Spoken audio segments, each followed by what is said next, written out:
Liberalism. Liberalism is a political ideology that believes in giving people the freedom to live their lives the way they choose, as long as they do not harm others. It supports ideas like freedom of speech, freedom of religion, the right to vote, and the right to own property. Liberalism says that every person matters and should be treated equally under the law. It wants a society where people have both rights and opportunities to grow and succeed. This way of thinking started in Europe a few hundred years ago, during a time when kings had too much power and most people had very few rights. Thinkers like John Locke and others believed that people were born with natural rights, and that the job of the government was to protect those rights, not to control everything. Over time, these ideas helped shape modern democracies around the world. Liberalism supports free markets, where businesses can compete and people can buy and sell freely. However, some modern liberals also believe the government should help the poor and make sure basic needs like education and healthcare are available to all. This mix of freedom and fairness is common in many countries today.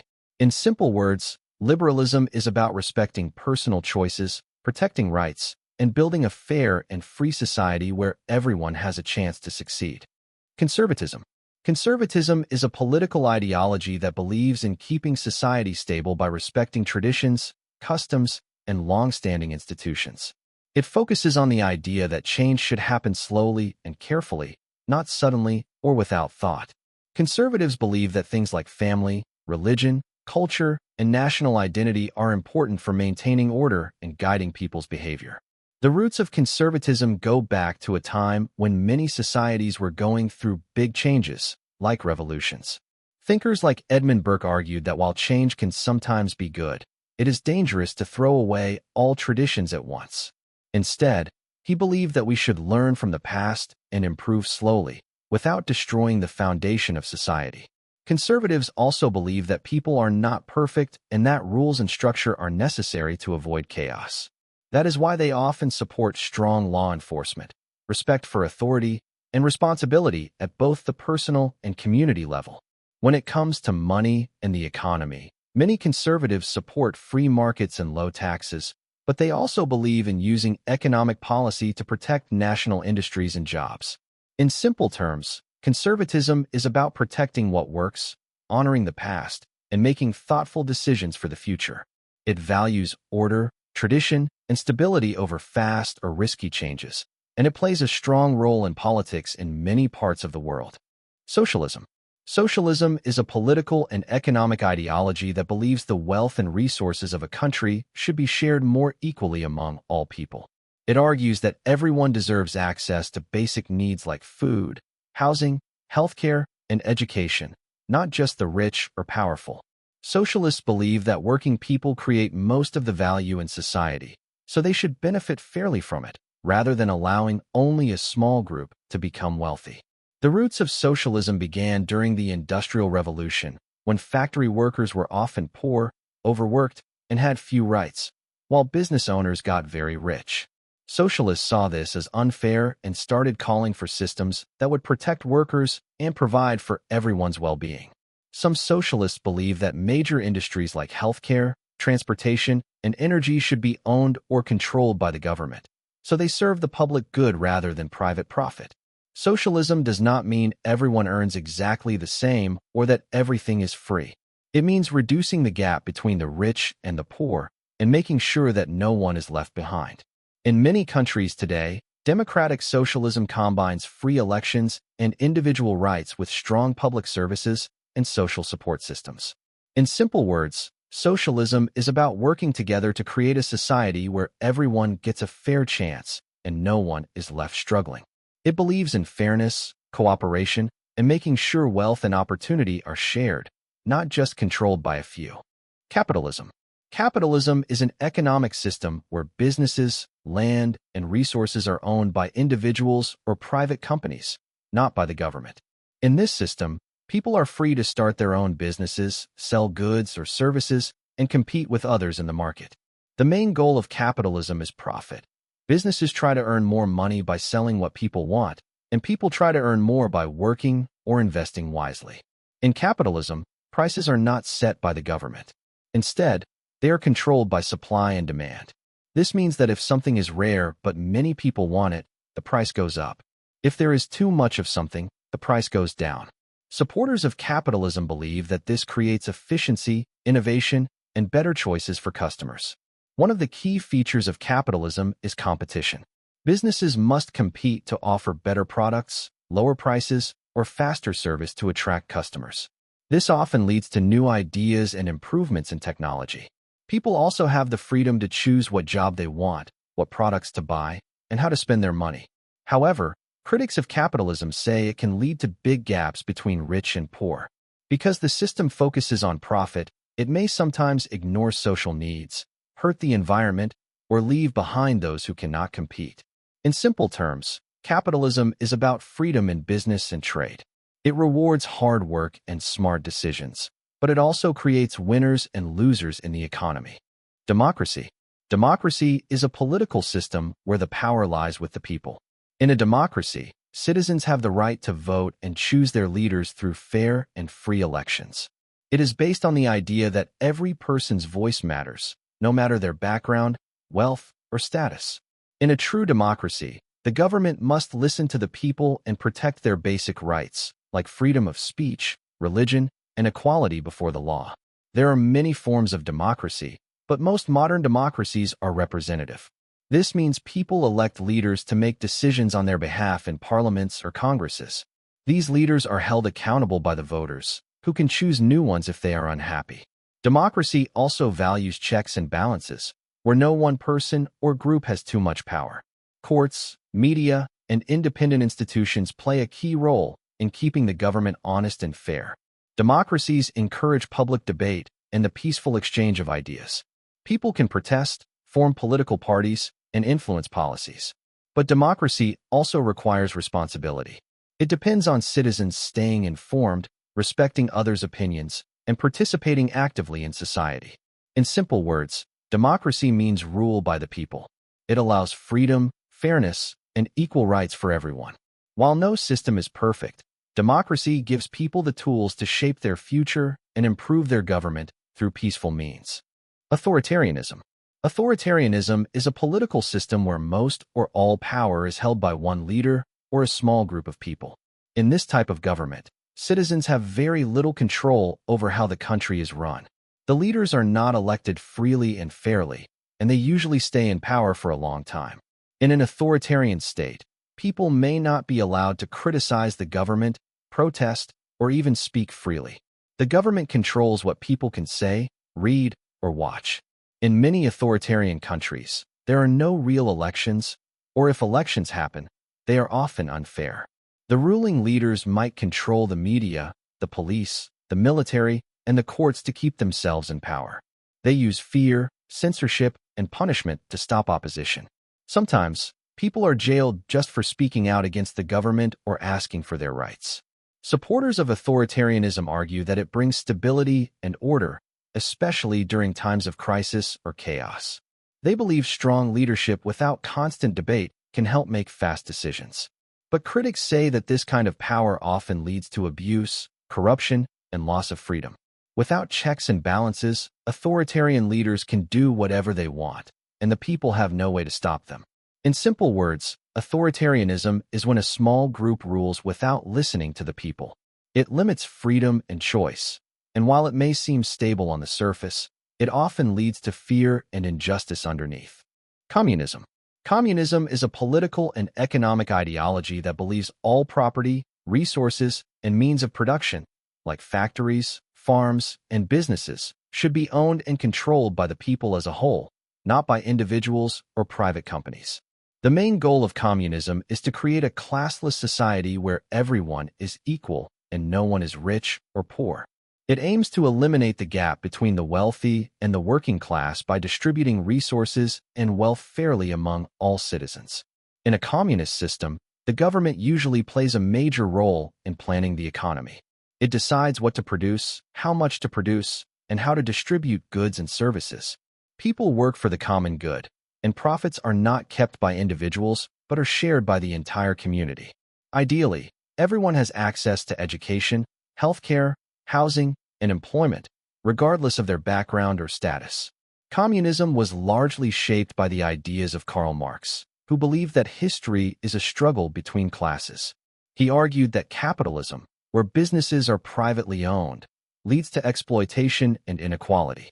According to Marx, a communist revolution would eventually bring power to the working class and create a society without private property, money, or government.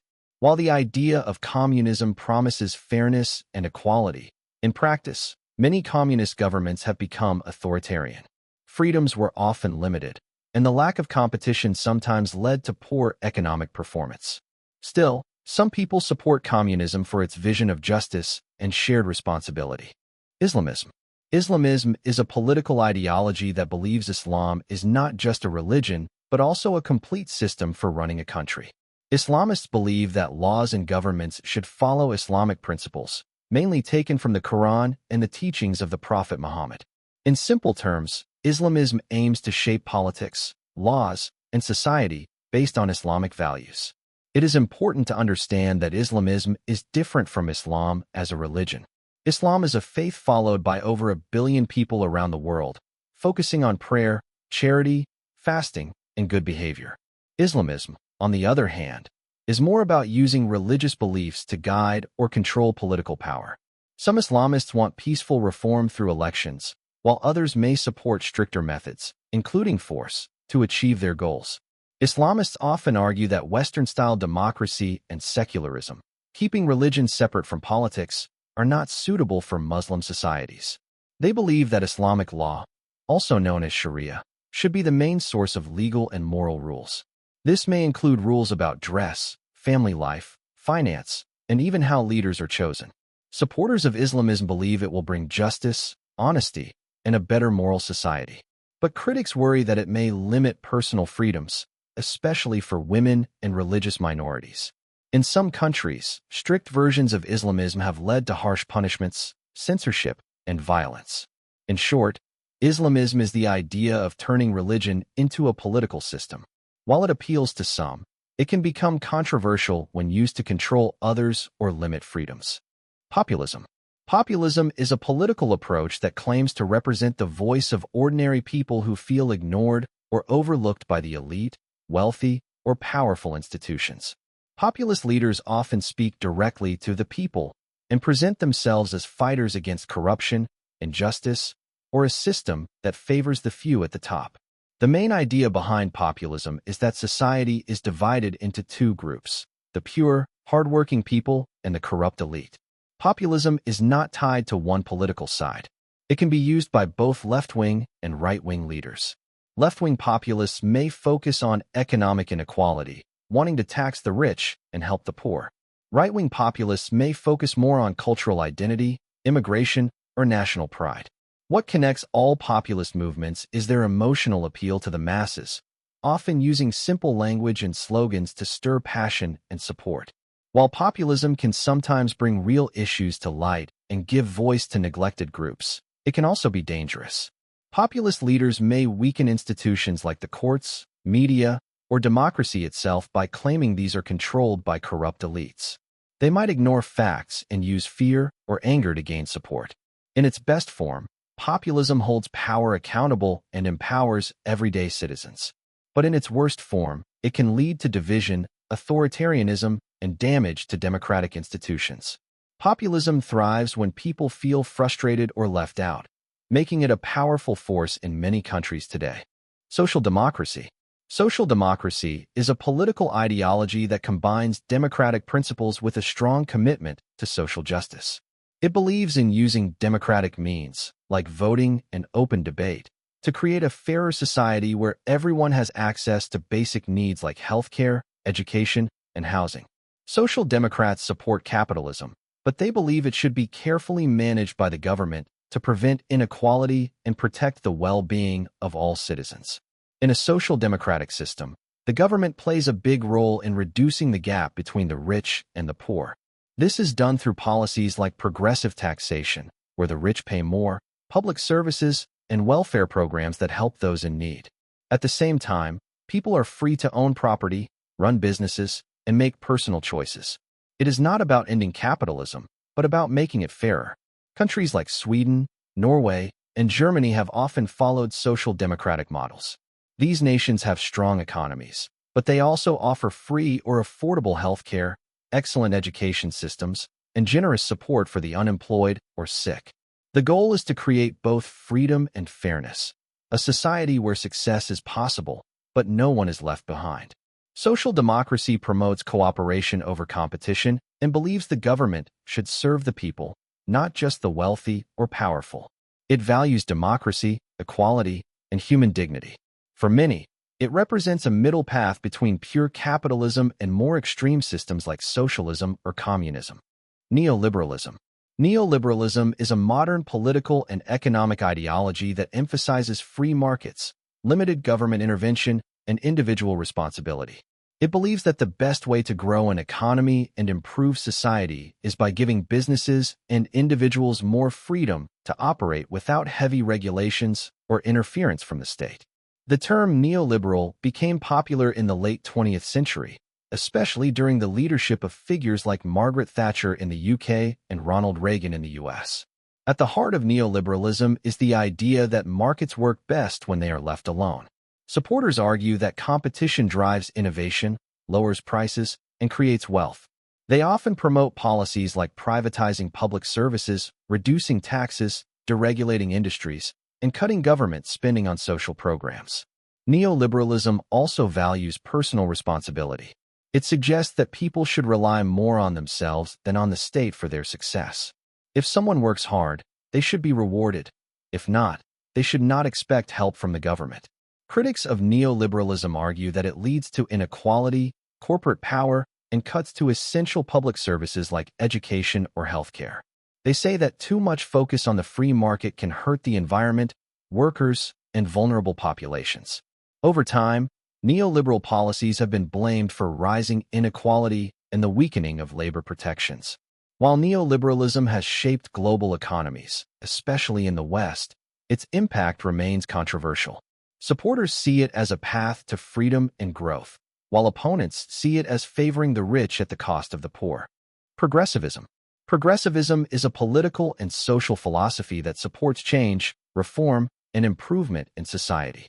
Progressives believe that society should constantly evolve to become more fair, equal, and just. They often focus on fixing problems like poverty, discrimination, climate change, and lack of access to education or healthcare. Progressivism is rooted in the belief that government should play an active role in solving these problems.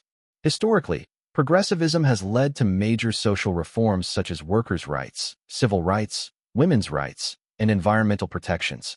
Progressives often advocate for higher minimum wages, strong public education systems, affordable healthcare, and equal treatment for all people regardless of race, gender, or background.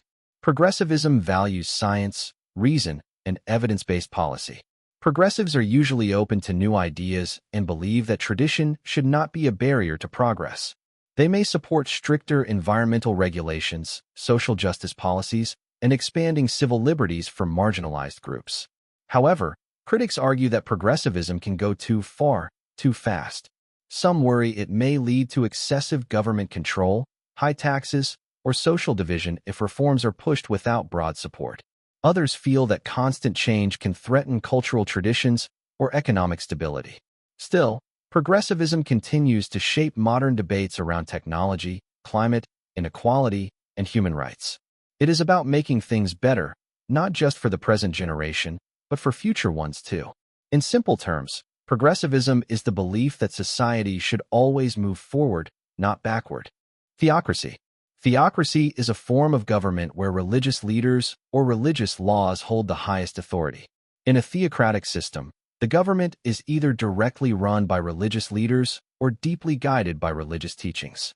The law of the land is often based on religious texts, and leaders claim their authority comes from a divine source, like God or a holy scripture, rather than the people. In a theocracy, there is little or no separation between religion and state. Religious laws may control all aspects of life, including marriage, education, dress, behavior, and even punishment.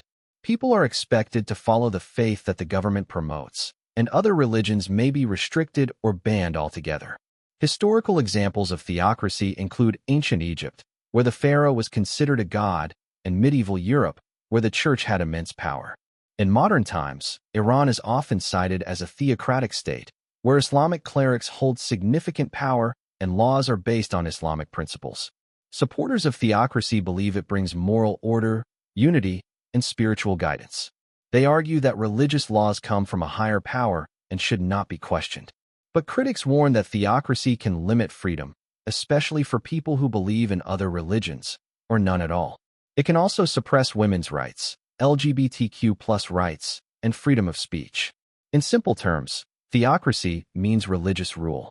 While it can provide a strong sense of order and purpose, it often comes at the cost of individual freedom and diversity. Libertarianism. Libertarianism is a political ideology that believes in individual freedom and minimal government involvement in people's lives. Libertarians argue that people should be free to make their own choices as long as they do not harm others. They support personal liberty, free markets, private property, and limited government power, especially when it comes to taxes, regulations, and laws that control personal behavior. In a libertarian system, the role of the government should be limited to a few key functions: protecting people from harm through police and military, enforcing contracts, and maintaining basic public order. Everything else, like education, healthcare, or business, should be left to individuals and the free market. Libertarians believe that when people are free to make their own decisions, society becomes more creative, prosperous, and fair. They often oppose laws that restrict speech, lifestyle choices, or economic activities. For example, a libertarian might support the right to start a business without heavy regulations, or the right to use a substance even if it is banned by the government. However, critics argue that too little government can lead to problems like inequality, environmental damage, and lack of public services. They say that some regulation is necessary to protect people from exploitation or harm. In simple terms, libertarianism means you do you, as long as you do not hurt others. It values freedom above all, believing that the best society is one where people are left alone to live life on their own terms. Environmentalism. Environmentalism is a political and social movement focused on protecting the natural world. It is based on the belief that human actions, like pollution, deforestation, and overconsumption, are harming the earth, and that we need to take action to preserve the environment for current and future generations. Environmentalists work to raise awareness about issues such as climate change, wildlife extinction, air and water pollution, and the overuse of natural resources. The main goal of environmentalism is to create a sustainable world. This means living in a way that meets our needs without damaging the environment or using up resources that future generations will need. To achieve this, environmentalists promote practices like recycling, using clean energy like wind and solar, protecting forests and oceans, and reducing waste and pollution. Many environmentalists believe governments should take strong action to regulate industries, reduce carbon emissions, and invest in green technology. Others focus on changing individual behavior, like using less plastic, eating less meat, or conserving water. Some environmentalists also see climate change as a justice issue, arguing that poor and vulnerable communities suffer the most from environmental damage. Critics of environmentalism sometimes say it can hurt the economy or lead to too many regulations. But supporters argue that protecting the environment is not just good for nature. It is essential for human health, safety, and survival. In short, environmentalism is about taking care of the earth. It calls for smarter choices, cleaner energy, and a long-term view of how we live on this planet. Fascism. Fascism is a far-right political ideology that believes in strong, centralized power, usually under a single leader, and often rejects democracy, personal freedoms, and equality. It focuses on building a powerful nation where loyalty to the country is more important than individual rights. Fascists believe in discipline, national pride, and sometimes racial purity, often portraying outsiders or minority groups as threats to national unity. Fascist governments typically control every part of life: education, the media, the economy, and even how people express themselves. The government does not tolerate disagreement or opposition. Those who speak out against the leader or government are often punished or silenced. Fascism also tends to celebrate violence and military strength, seeing it as a way to show national greatness. Historically, fascism rose in the 20th century during times of crisis. People were scared of economic failure, political instability, and social unrest. Leaders like Adolf Hitler in Germany and Benito Mussolini in Italy used fascist ideas to take total control of their countries. They promised to make their nations strong again, but did so through fear, war, and the oppression of millions of people. Fascism often spreads through powerful speeches, propaganda, and the promise of restoring greatness. But in practice, it leads to dictatorship, loss of human rights, and sometimes genocide. It is widely rejected today because of the damage it caused in the past. In simple terms, fascism is an ideology that favors extreme authority, limits freedoms, and uses nationalism to justify oppression. Anarchism. Anarchism is a political ideology that believes society should not be controlled by a government or authority. Anarchists believe that people can live together peacefully and fairly without rulers, police, or political systems. They think most problems in society, like inequality, oppression, and war, come from governments and hierarchies trying to control others. Anarchism doesn't mean chaos or violence, as it is often misunderstood. Instead, many anarchists believe in organized, cooperative living, just without a top-down power structure. They support voluntary cooperation, mutual aid, and direct democracy, where decisions are made together, not forced by leaders. In short, anarchists trust people to take care of each other and solve problems as equals. Different types of anarchism exist. Some focus on abolishing capitalism, saying that private property creates unfairness.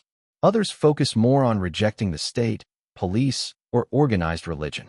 Some groups prefer peaceful protest, while others believe direct action, including strikes or resistance, is needed to fight unjust systems. Historically, anarchist ideas have inspired movements among workers, students, and communities fighting for freedom and justice. They have been active in revolutions, protests, and even building short-lived societies without rulers. Though these movements often face strong opposition, anarchism still appeals to people who dream of a freer, more equal world. In simple words, anarchism is the belief that we don't need bosses, rulers, or governments to live fairly. It imagines a society built on cooperation, freedom, and shared responsibility, without domination or control. Technocracy. Technocracy is a political idea that suggests the best way to run a country is by letting experts, scientists, and engineers make the decisions instead of politicians. Technocrats believe that trained professionals who understand technology, economics, and science can solve problems better than elected leaders who may not have the right knowledge or skills. In a technocratic system, decisions would be made based on data, research, and logic, not political opinions or party interests. For example, instead of voting on how to fix the climate crisis or the healthcare system, a team of experts would study the problem and apply the most effective solution. Supporters believe this approach would make society more efficient, smarter, and fairer. Technocracy became popular during the early 20th century, especially during times of crisis, when people lost faith in political leaders. Many thought that experts could manage resources, energy, and industries better than corrupt or unqualified politicians. In some countries, elements of technocracy are already present, such as central banks run by economists or health policies led by scientists. However, critics argue that technocracy ignores the will of the people. Since experts are not elected, they may not represent everyone's values or needs. Also, just because someone is smart in one area doesn't mean they know what's best for all of society. Some worry that it could lead to rule by a small, elite class. In simple terms, technocracy is the idea that experts, not politicians, should run things. It focuses on smart, evidence-based decisions, but can lack democratic voice. Centrism. Centrism is a political ideology that tries to find a balance between the left and the right. Instead of fully supporting one extreme or the other, centrists look for middle ground solutions. They believe in picking the best ideas from both sides, depending on what works, rather than following a strict ideology. Centrists often support a mix of free markets and social safety nets. For example, they may agree that businesses should have freedom, but also that the government should help people in need. On social issues, centrists usually avoid taking radical positions. Instead, they support gradual changes, compromise, and practical solutions that work for most people. This approach can be appealing to voters who are tired of constant fighting between political parties. Centrists believe that cooperation and dialogue are better than division and conflict. They often promote unity, moderation, and stability in politics, believing that extreme policies can be dangerous or unrealistic. However, centrism also has its critics. Some say it avoids making tough decisions or doesn't stand strongly for justice or reform. Others believe centrism tries too hard to please everyone and ends up achieving very little. Still, in many countries, centrist parties and politicians have played key roles in forming governments and passing important laws. In short, centrism is about balance. It's the belief that no one side has all the answers, and that working together, rather than choosing extremes, is the best way to run a country. Hindutva. Hindutva is a political ideology that believes India should be shaped mainly by Hindu culture and values. The word Hindutva means Hinduness and was first promoted by Indian thinker Vinayak Damodar Savarkar in the early 1900s. It is not just about practicing Hindu religion. It's more about making Hindu identity the central focus of India's national life. Supporters of Hindutva believe that India is the homeland of Hindus and that the country's traditions, laws, and culture should reflect Hindu civilization. They see India's past as a long and rich Hindu heritage, and they argue that the modern Indian nation should stay connected to those roots. Many people who support Hindutva also call for unity among Hindus across different castes, regions, and languages. However, critics worry that Hindutva can sometimes lead to intolerance toward religious minorities, especially Muslims and Christians. Some say it turns India, which is officially a secular country, into one that favors one religion over others. There have been incidents of violence and discrimination linked to extreme versions of this ideology, often carried out by groups who claim to defend Hindu culture. Political parties like the Bharatiya Janata Party, BJP, are often associated with Hindutva ideas, though they also focus on development, economy, and national pride. In simple words, Hindutva is a form of Hindu nationalism. It emphasizes Hindu culture as central to Indian identity. While some see it as cultural pride, others worry it could harm the secular and diverse spirit of India. Zionism. Zionism is a political ideology that supports the right of Jewish people to have their own homeland, specifically in the land of Israel. It began in the late 1800s, when Jews across Europe faced increasing discrimination, violence, and exclusion. Many felt that the only way to be safe and live freely was to have their own independent country. Zionism was founded by Theodor Herzl, who argued that Jews should return to their ancestral homeland in Palestine, where Jewish kingdoms once existed thousands of years ago. At the time, this land was controlled by the Ottoman Empire and later the British. Zionist movements worked hard to build Jewish communities, buy land, and gain international support for a future Jewish state. In 1948, after World War II and the Holocaust, the State of Israel was officially established.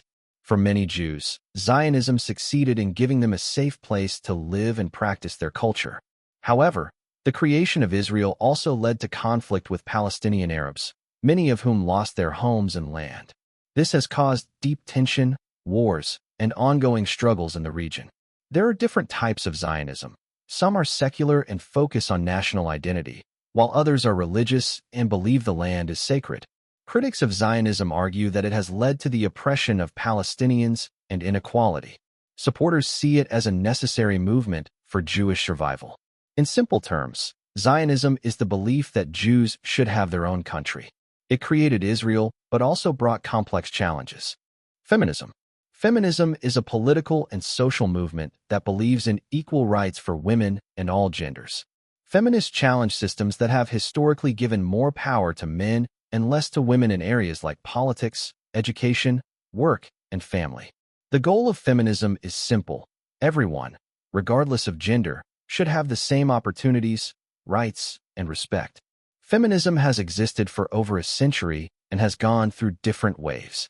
The first wave focused on voting rights for women. The second wave in the 1960s and 70s fought for equality in the workplace, legal rights, and reproductive freedom. The third wave brought attention to issues like gender identity, race, and sexuality.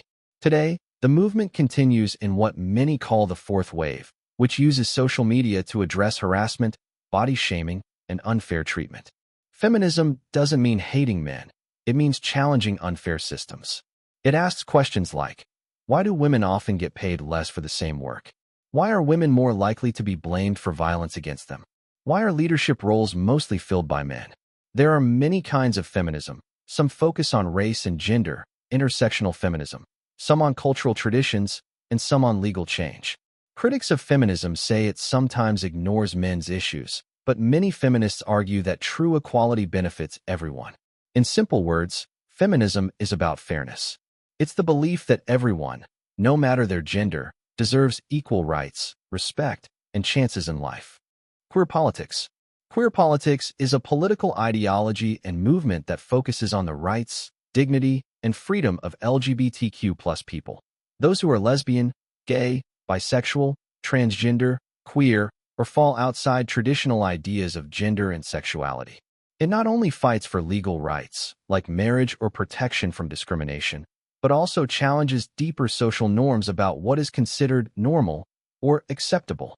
Queer politics believes that society often forces people to fit into boxes, male or female, straight or gay, and that these categories don't reflect the full range of human experiences. Queer activists argue that everyone should be free to express who they are without fear, shame, or punishment. This includes gender identity, sexual orientation, clothing, relationships, and more. The roots of queer politics lie in the struggles of LGBTQ+ people against police raids, social rejection, and medical mistreatment. Movements like the Stonewall riots in 1969 sparked a global fight for queer liberation.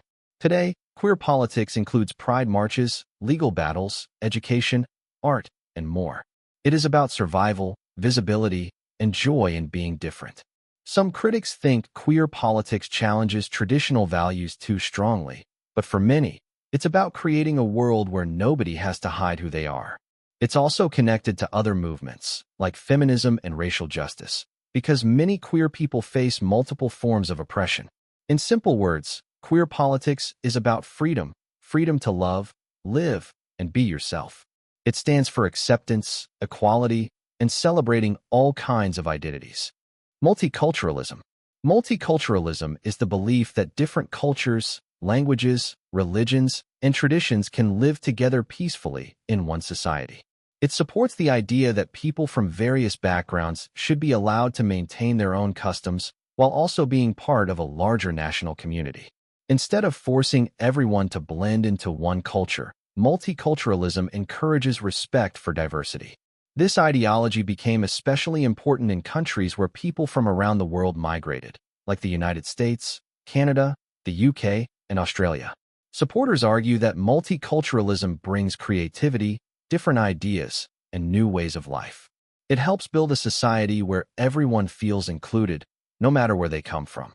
Multiculturalism supports laws that protect minorities from discrimination and promotes equal opportunities in jobs, schools, and politics. It also encourages things like cultural festivals, bilingual education, and inclusive media. However, some critics worry that too much focus on cultural differences may lead to social division, rather than unity. They believe it's better to have a shared national identity. But many multiculturalists respond by saying unity doesn't mean uniformity. It means respecting differences while building common values like freedom, justice, and equality. In simple words, multiculturalism means welcoming people from all walks of life. It teaches us that no culture is better than another and that we're stronger when we learn from each other. It's about living together peacefully, even when we're different. Monarchism. Monarchism is the belief in a government led by a king or queen, called a monarch. In this system, power is passed down through a royal family, usually from parent to child. Monarchists believe that having a single ruler as the head of state provides stability, tradition, and unity for a country. There are two main types of monarchy. In absolute monarchies, like in Saudi Arabia, the king or queen has full control over the government. They make the laws and lead the country without needing approval from others. In constitutional monarchies, like the UK or Sweden, the The monarch has limited powers and mostly plays a symbolic role. In these cases, elected leaders make the actual political decisions, while the royal family represents the nation in ceremonies and traditions. Supporters of monarchism say it provides a unifying symbol for the country and keeps politics from becoming too chaotic. They see monarchs as a link to the nation's history and culture. Monarchs often serve as non-political leaders who represent all people, regardless of political party. Critics argue that monarchies are outdated and undemocratic because leaders are not chosen by the people. They believe every position of power should be earned, not inherited. In simple terms, monarchism is the idea that a royal family should lead a nation either with full power or symbolic influence. It values tradition and stability, but faces criticism for lacking fairness and democracy. Secularism. Secularism is the belief that religion should be kept separate from the government and public institutions. It doesn't mean being against religion. It means making sure that religious beliefs don't control laws or politics, and that all religions are treated equally. Secularism allows people of any faith, or no faith at all, to live freely without being forced to follow religious rules. In a secular country, the government doesn't favor one religion over another. People can worship freely, but religion doesn't decide how schools teach, how laws are made, or how leaders are chosen. For example, in countries like France or India, secularism is written into the constitution to make sure that all citizens, whether Christian, Muslim, Hindu, atheist, or others, have equal rights. Supporters of secularism believe it protects freedom of belief and prevents conflicts between religions. They argue that mixing religion with politics can lead to unfair treatment, like favoring one group or punishing those who think differently. Critics of secularism sometimes say it pushes religion out of public life or ignores the moral values religions offer. But secularists argue that personal belief should stay personal, and that public decisions should be based on reason, equality, and fairness. In simple words, secularism is about keeping religion and government apart. It protects everyone's freedom to believe or not believe, and ensures that no religion has more power than others in public life. Pan-Africanism. Pan-Africanism is a political and cultural movement that calls for unity among all African people, whether they live on the African continent or in other parts of the world. It began during colonial times when African nations were ruled by European powers. Many leaders and thinkers believe that Africans could only gain freedom and dignity by working together. The idea of Pan-Africanism is that African people share a common history, culture, and struggle. It encourages cooperation between African countries and communities and promotes pride in African identity. Leaders like Kwame Nkrumah of Ghana and Julius Nyerere of Tanzania supported Pan-Africanism and helped shape the movement during Africa's independence era. Pan-Africanism also connects with people of African descent who live outside Africa, in places like the Americas, the Caribbean, and Europe. It encourages them to reconnect with their roots and fight against racism and inequality. Supporters believe Pan-Africanism can lead to stronger political cooperation, economic development, and peace across the continent. It seeks to break down borders created by colonizers and build African-led solutions for African problems. Critics say that it can be hard to achieve because Africa is very diverse in languages, cultures, and politics. But many still see it as a powerful vision for the future. In simple terms, Pan-Africanism is about African people standing together. It's the belief that unity, pride, and cooperation can help Africa rise, solve its problems, and reclaim its future. Pan-Arabism. Pan-Arabism is the belief that all Arab-speaking people and countries should unite into one strong nation or work closely together. It began in the early 20th century as a response to European colonization and the division of Arab lands. The movement grew stronger after World War I, and especially after World War II, when many Arab countries were gaining independence. Supporters of Pan-Arabism believe that Arab people share a common language, history, culture, and religion, mostly Islam, and that they should not be separated by colonial borders or foreign influence. They argue that unity would bring strength, independence, and pride to the Arab world. One of the most well-known leaders of Pan-Arabism was Egypt's President Gamal Abdel Nasser. He tried to unite Arab countries politically and economically. Though many attempts at full political unity failed, the idea remained powerful and led to greater cooperation between Arab nations in areas like trade, education, and culture. Critics of Pan-Arabism argue that it ignores the differences within the Arab world, such as religious minorities and local identities. Others say it failed to bring real progress because of internal rivalries, political struggles, and outside interference. In simple terms, Pan-Arabism is about Arab unity. It's the dream of bringing Arab countries together to be stronger as one community, based on shared language and culture. Transhumanism. Transhumanism is a futuristic ideology that believes humans can and should use advanced technology to improve themselves, physically, mentally, and emotionally. Transhumanists think that science and innovation can help us live longer, become smarter, and even overcome human limits like aging, disease, and death. Supporters of transhumanism imagine a future where people might use artificial intelligence, AI, robotics, genetic editing, and brain-computer interfaces to upgrade their bodies and minds. For example, some believe that one day we might be able to upload our thoughts into computers, repair organs with nanobots, or even become part machine. The goal isn't just survival, it's progress. Transhumanists argue that just as humans have used tools and medicine to improve life, we can now take it much further. They believe that ethical use of technology can create a better future for everyone. However, critics worry about the risks. Who gets access to these upgrades? Will it create a bigger gap between rich and poor? Will people lose what makes us human? Some also fear the loss of privacy or the dangers of relying too much on machines. In simple words, transhumanism is about using technology to become better than human. It's the idea that science can help us live longer, think faster, and maybe even become something entirely new. Ba'athism. Ba'athism is a political ideology that combines Arab nationalism with socialism. It believes in the unification of all Arab countries into one strong and modern state, and it also supports government control of key industries to create social equality. The word Ba'ath means rebirth or resurrection in Arabic, reflecting its goal of reviving Arab power and pride. The ideology was created in the 1940s by thinkers like Michel Aflaq and Salah al-Din al-Baitar. It became powerful in countries like Syria and Iraq, where Ba'athist parties took control of the government. Leaders like Saddam Hussein in Iraq and Hafez al-Assad in Syria used Ba'athism to promote strong central governments, Arab unity, and anti-Western policies. Ba'athism blends nationalism with socialism. It supports free education, land reforms, and public services to help the poor.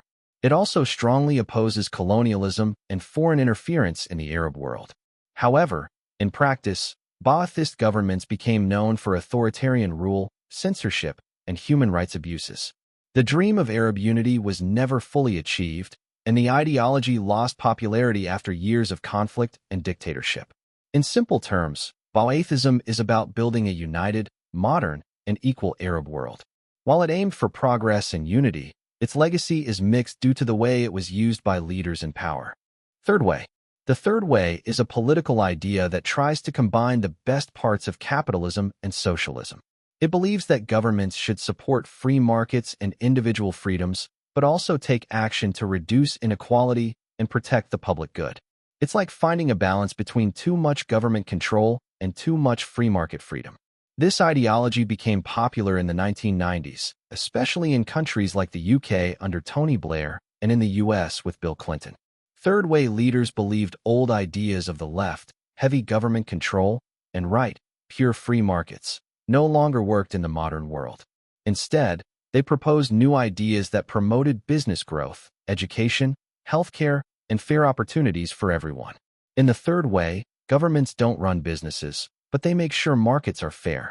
They encourage personal responsibility, but also provide safety nets like health insurance and job training. The idea is to create a society where people can succeed, but no one is left behind. Critics say the third way is too soft and doesn't fix real problems like poverty or corporate greed. Supporters say it's practical and works better in complex, global economies. In simple words, the third way is about finding a smart middle path. It's not too extreme, just a balanced approach to government and economy that tries to help both businesses and people thrive. Post-colonialism. Post-colonialism is a political and cultural ideology that examines the impact of colonialism after former colonies gain independence. It focuses on how years of foreign rule, mainly by European empires like Britain, France, or Spain, affected the identity, politics, and economy of colonized nations.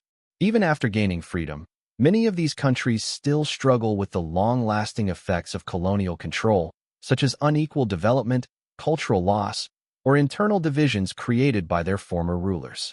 This ideology doesn't just deal with history. It's about the present and future, too.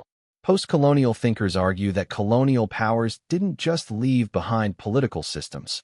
They also left behind ways of thinking. For example, Western ideas, languages, and systems are often seen as better, while local traditions are undervalued. This is called cultural imperialism, and post-colonialism tries to challenge it. It calls for reclaiming native cultures, writing new histories from the perspective of the colonized, and questioning global power structures that still reflect colonial thinking. Post-colonialism is not about rejecting everything from the colonial era, but about understanding how deep those influences go. It helps explain why former colonies often face problems like poverty, corruption, or identity crises. These are not just local failures. They are deeply tied to the way colonialism shaped societies to serve the interests of foreign rulers.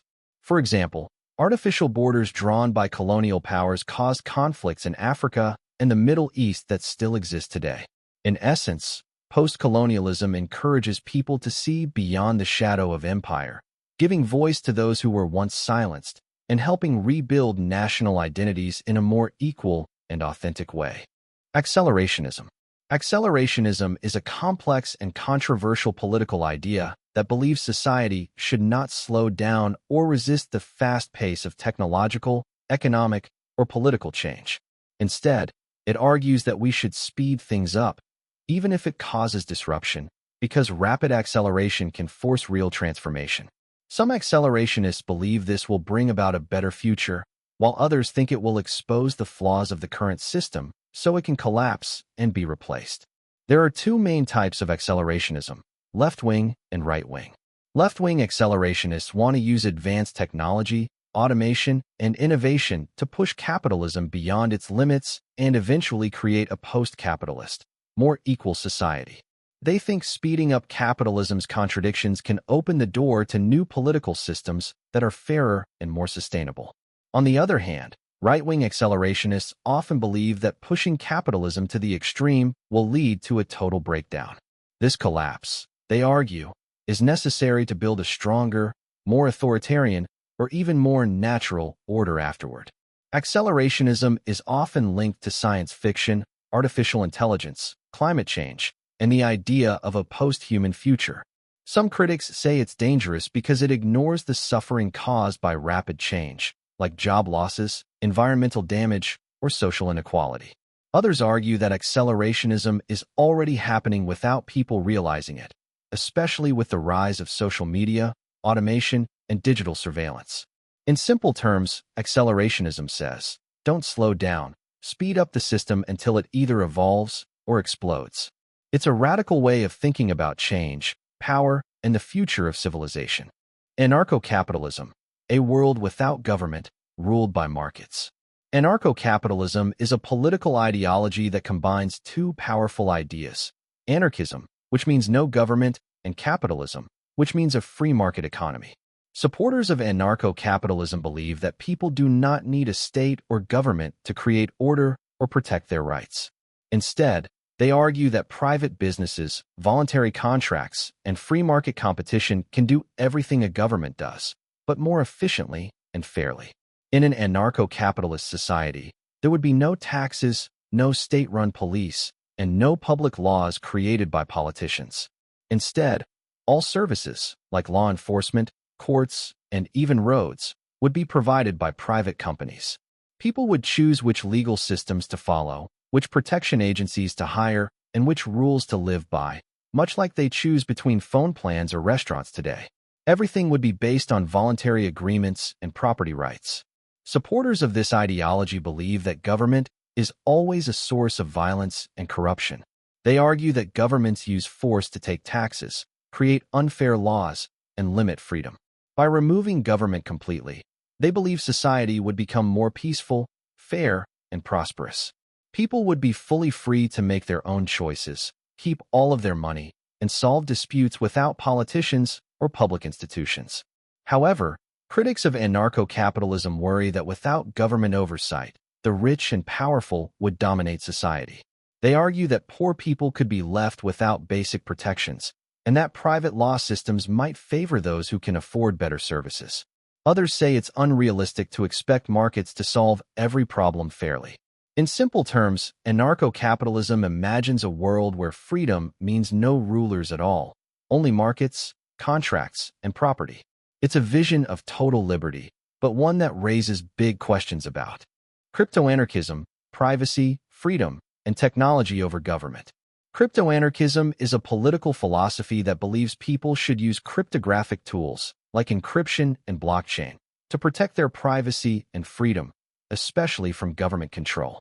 It combines the core ideas of anarchism, no rulers or centralized power, with modern technology. Crypto-anarchists want a world where people can communicate, trade, and live their lives without interference from states, corporations, or surveillance systems. At the heart of crypto-anarchism is the belief that privacy is a human right. Just as we can close the door to our homes, we should be able to protect our data, money, and identity online. Tools like end-to-end encryption, anonymous messaging apps, and cryptocurrencies, like Bitcoin or Monero, are seen as keys to personal freedom. These technologies make it possible to send money, share ideas, and make deals without being tracked by governments or banks. Crypto-anarchists often reject the idea of laws that restrict the internet, financial systems, or digital communication. They believe that governments use laws not to protect people, but to control, censor, or spy on them.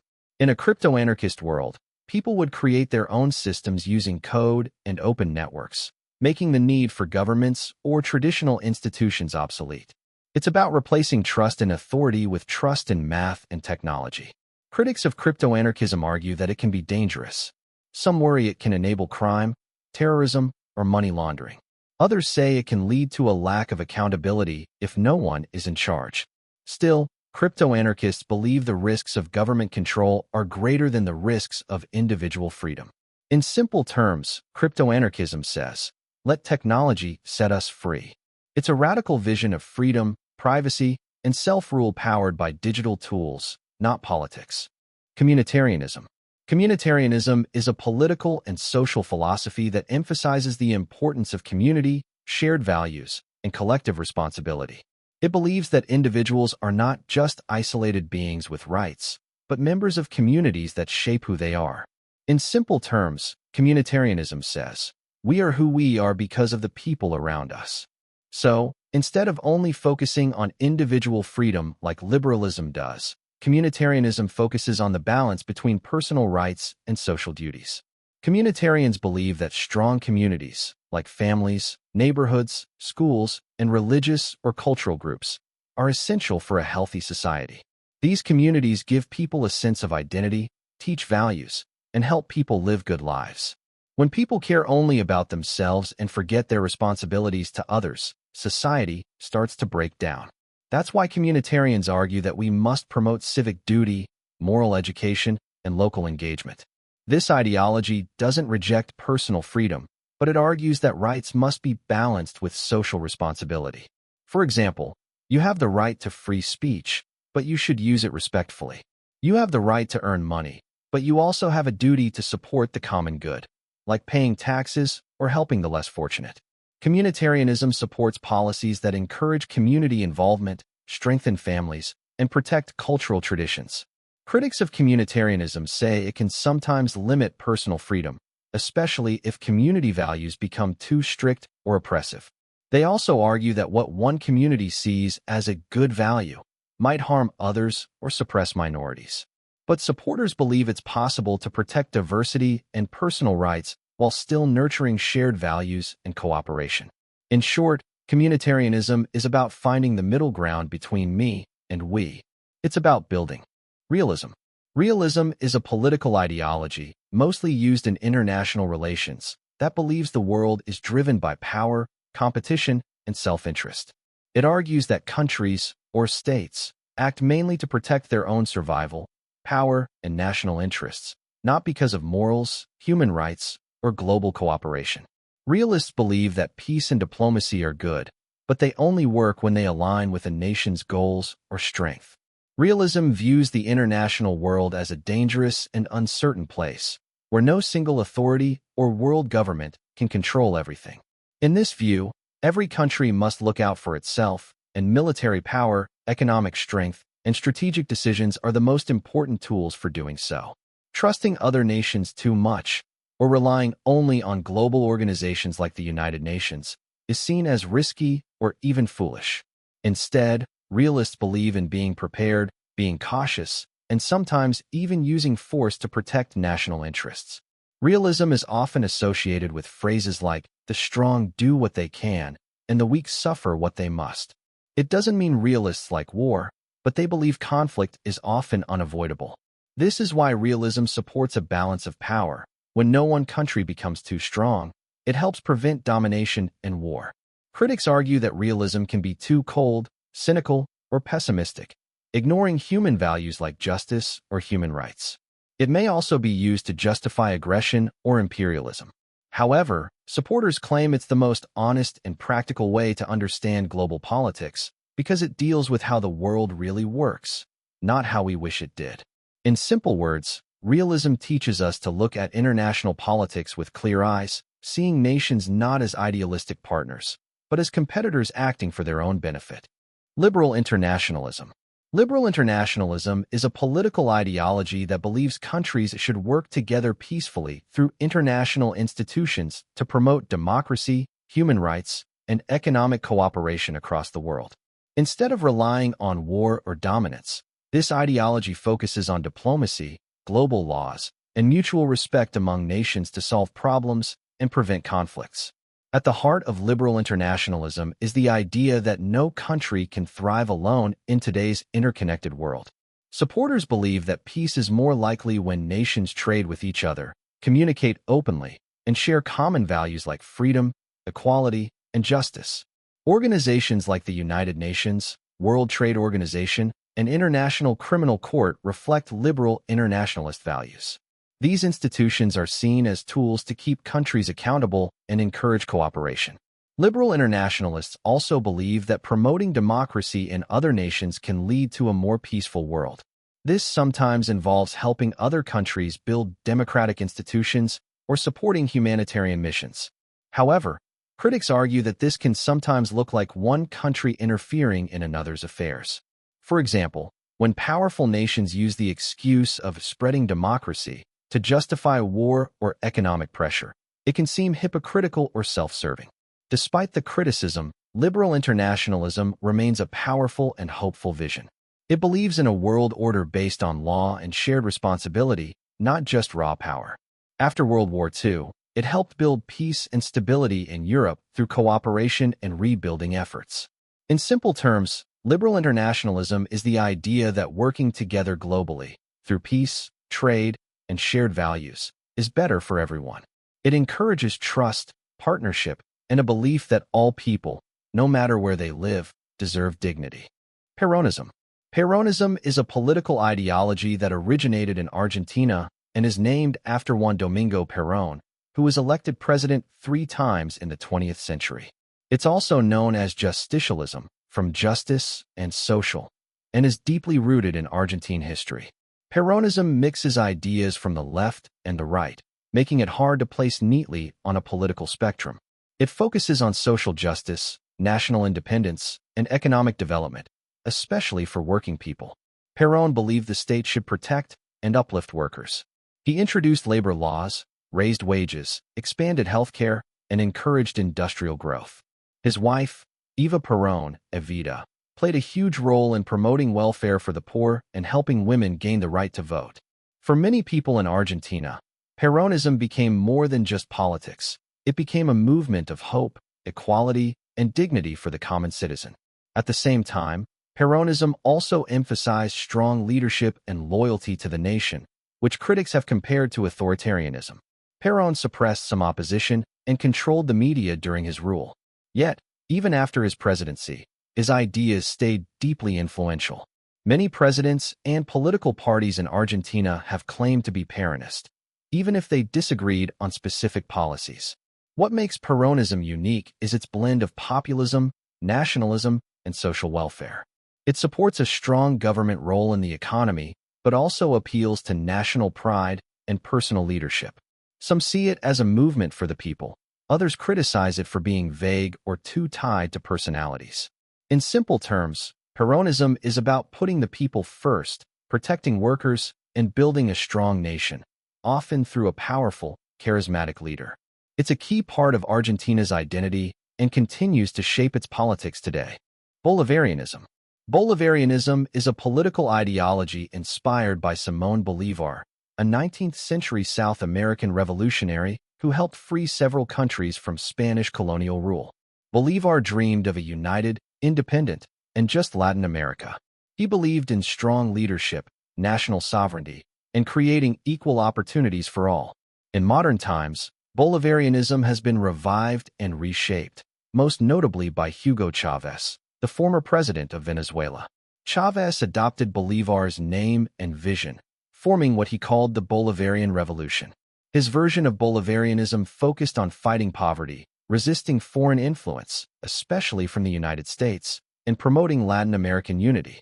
It emphasized social welfare programs, public ownership of key industries like oil, land reforms, and community-based governance.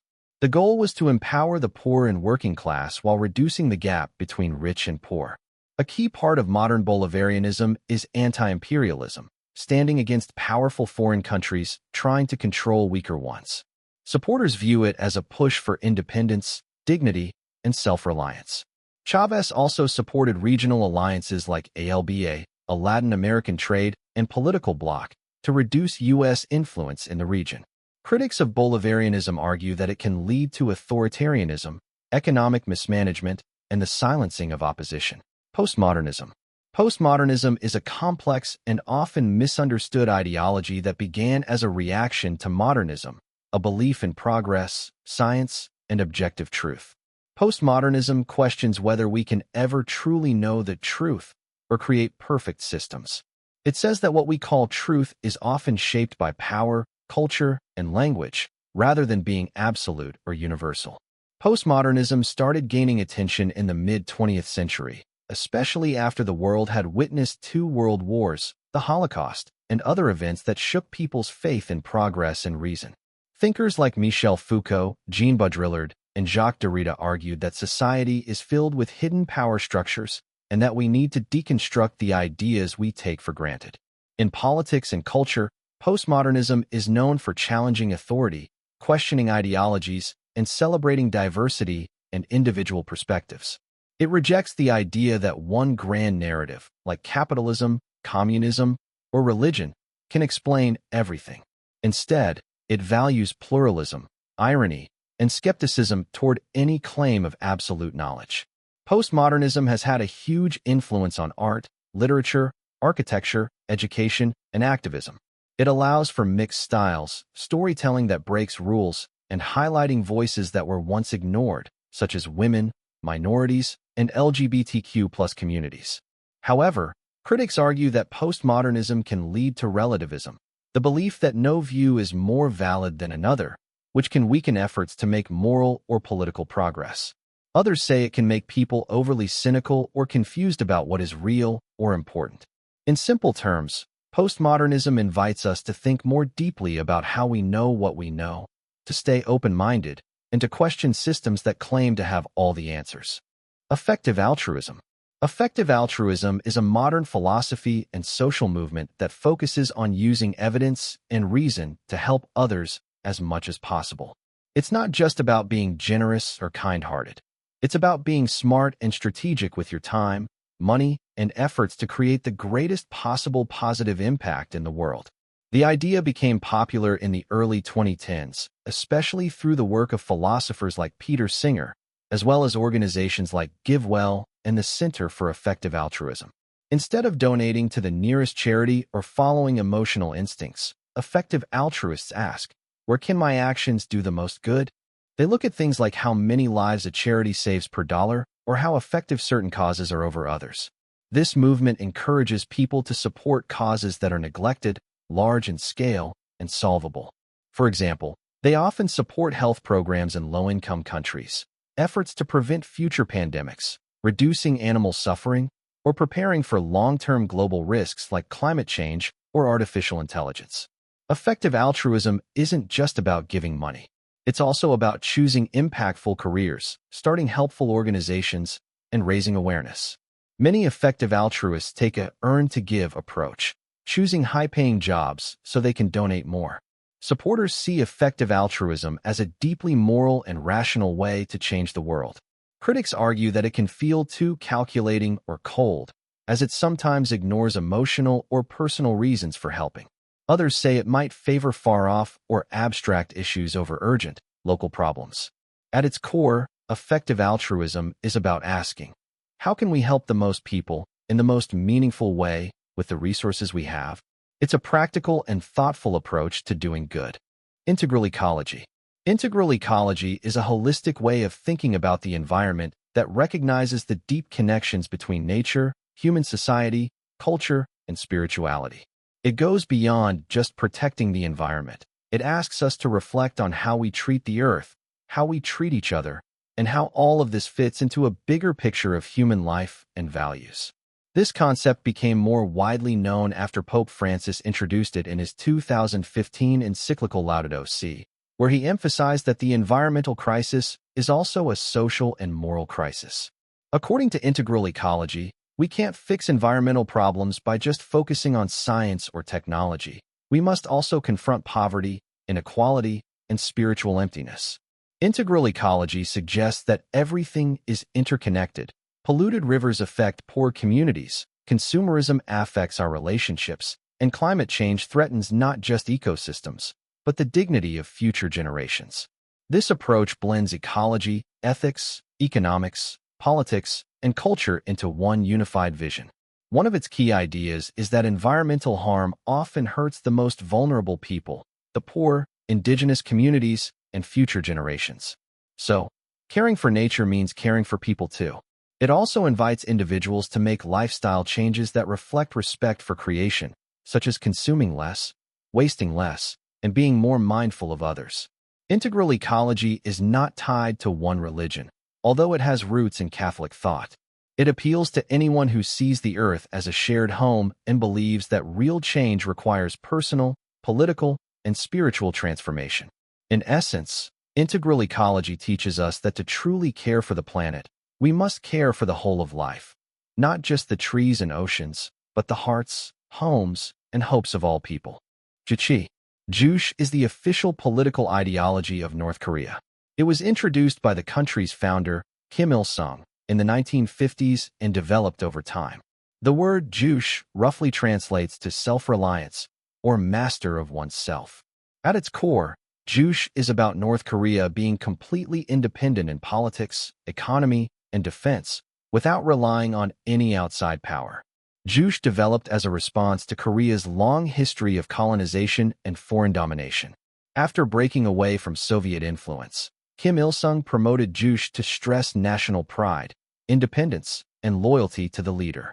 It replaced Marxist-Leninist ideas in North Korean communism with something uniquely Korean, focusing heavily on personal leadership, nationalism, and military strength.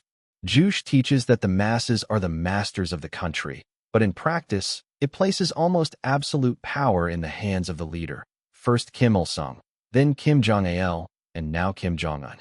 It combines authoritarian rule with state control of all aspects of life, including the economy, education, and media. Citizens are expected to show total loyalty to the regime and take pride in national achievements, even while facing international isolation and hardship.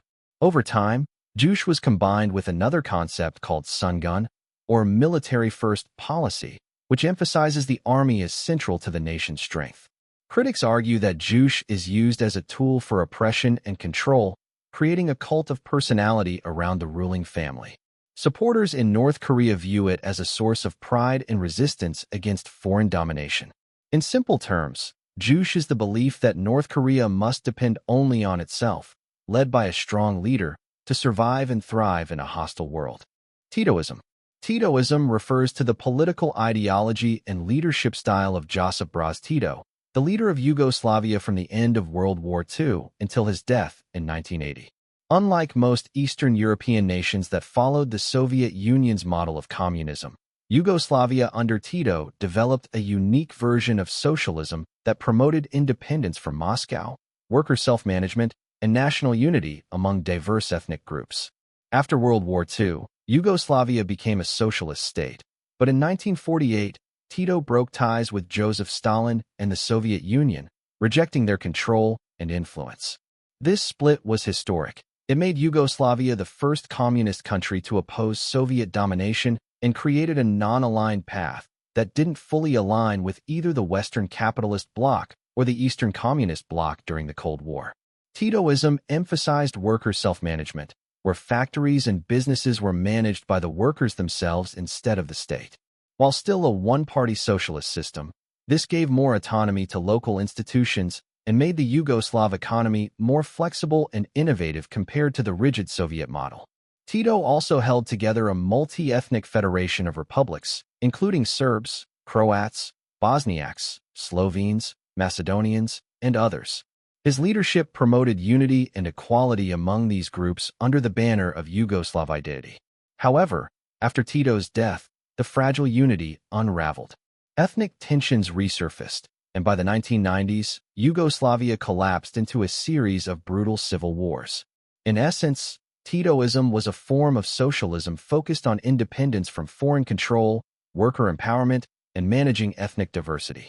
While it worked under Tito's rule, it depended heavily on his strong leadership and collapsed without him. Paleoconservatism. Paleoconservatism is a political ideology that emphasizes tradition, limited government, national sovereignty, and a strong cultural identity. It emerged in the United States in the late 20th century as a reaction against both liberalism and what it saw as the overly global, interventionist approach of neoconservatives. The word palea means old, so paleoconservatism is essentially a return to older, classical conservative values. Paleoconservatives believe in preserving Western civilization's cultural and religious roots, particularly Christianity, and oppose multiculturalism, mass immigration, and globalism. They stress the importance of the family, community, and heritage, and are deeply skeptical of modern ideas that try to change or replace traditional moral values. Unlike neoconservatives, who often support foreign intervention and spreading democracy abroad, paleoconservatives are non-interventionist.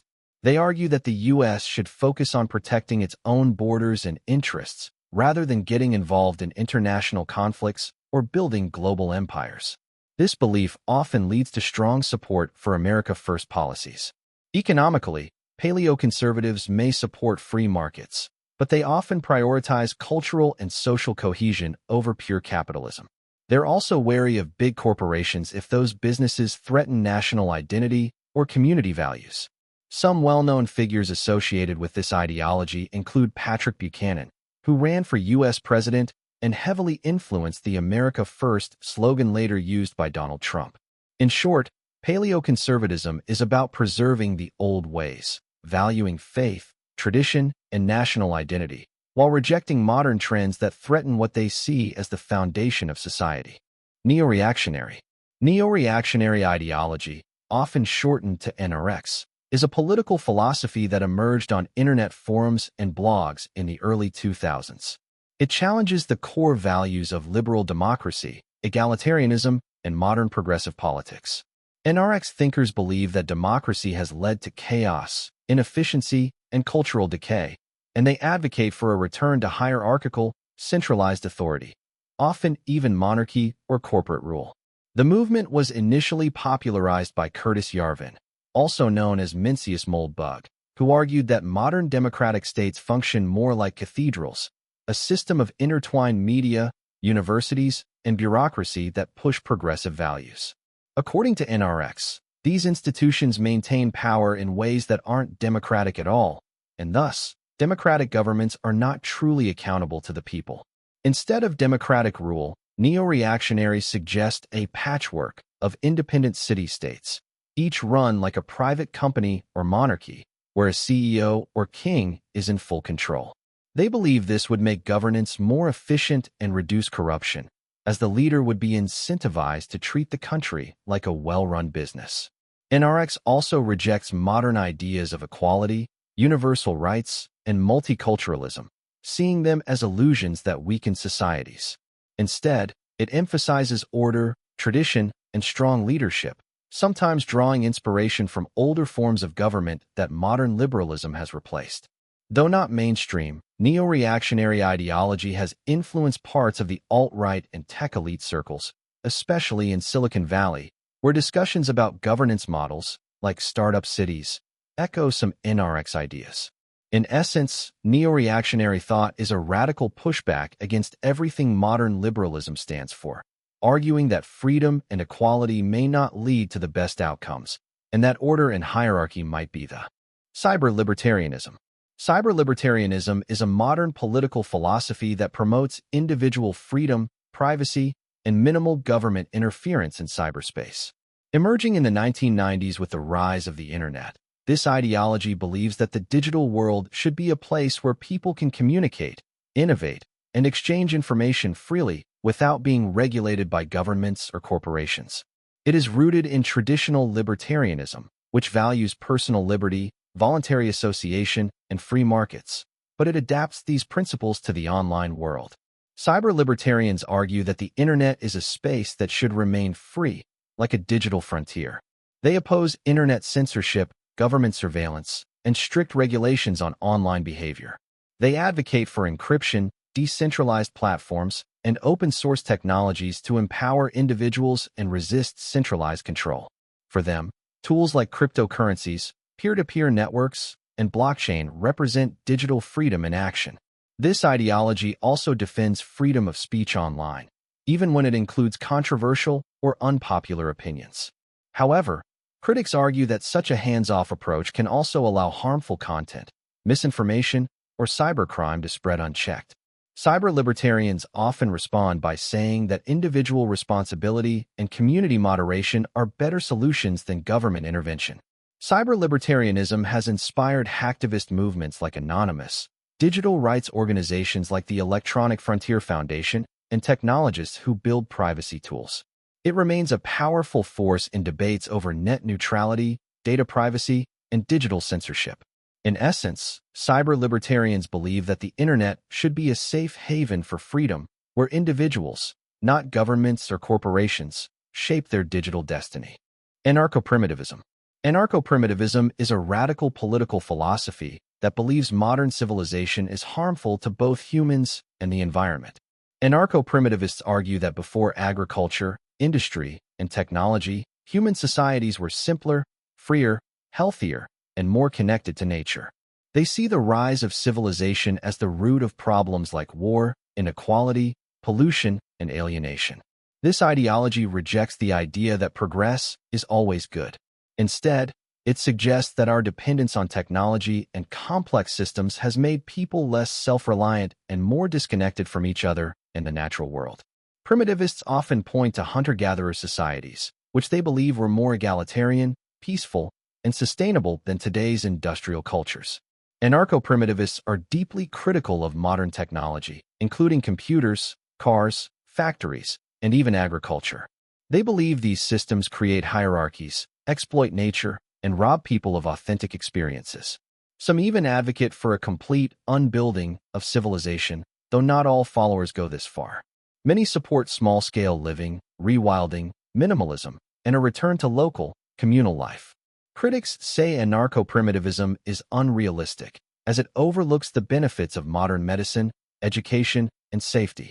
But supporters believe that true freedom and well-being can only be found by reconnecting with nature and living in harmony with it. At its heart, anarcho-primitivism calls for a deep rethinking of human progress, challenging us to ask whether civilization has truly improved our lives, or simply made us more dependent and divided. Eco-anarchism. Eco-anarchism is a political ideology that combines environmentalism with anarchism. It seeks to create a world where people live in freedom and equality while also respecting and protecting the natural environment. Eco-anarchists believe that the root of environmental destruction lies in hierarchical systems, especially capitalism, the state, and industrial society, which prioritize power and profit over ecological health and human well-being. In this philosophy, humans are not seen as separate from nature, but as a part of it. Eco-anarchists argue that current political and economic systems encourage exploitation of both people and the earth, leading to climate change, pollution, and species extinction. To fix this, eco-anarchism promotes decentralized, cooperative communities that live in harmony with their surroundings. These communities would use sustainable technology, local food systems, and direct democracy to make decisions without hierarchy. The goal is to build a society where people share resources fairly, live lightly on the land, and protect biodiversity. The movement draws inspiration from both indigenous cultures and modern ecological science. Eco-anarchists often engage in activism, such as anti-logging campaigns, climate protests, and resistance to fossil fuel projects. They support mutual aid, permaculture, and green anarchist theory. While critics argue that such a vision is idealistic, eco-anarchists believe that combining freedom and sustainability is not only possible, but necessary for the future of both humanity and the planet. Intersectional politics. Intersectional politics is a political framework that recognizes that people experience multiple, overlapping forms of oppression based on their race, gender, class, sexuality, disability, and more. The idea comes from the concept of intersectionality, coined by legal scholar Kimberly Crenshaw in the late 1980s. It means that someone can be affected by more than one system of discrimination at the same time, and that these systems interact in complex ways. For example, a Black woman may face racism and sexism at once, and her experience is not simply the sum of both, but something unique. Intersectional politics tries to understand and address these layered injustices more fully than traditional political movements that may only focus on one issue at a time. Supporters of intersectional politics often work across many areas: feminism, racial justice, LGBTQ+ rights, economic justice, disability rights, and more.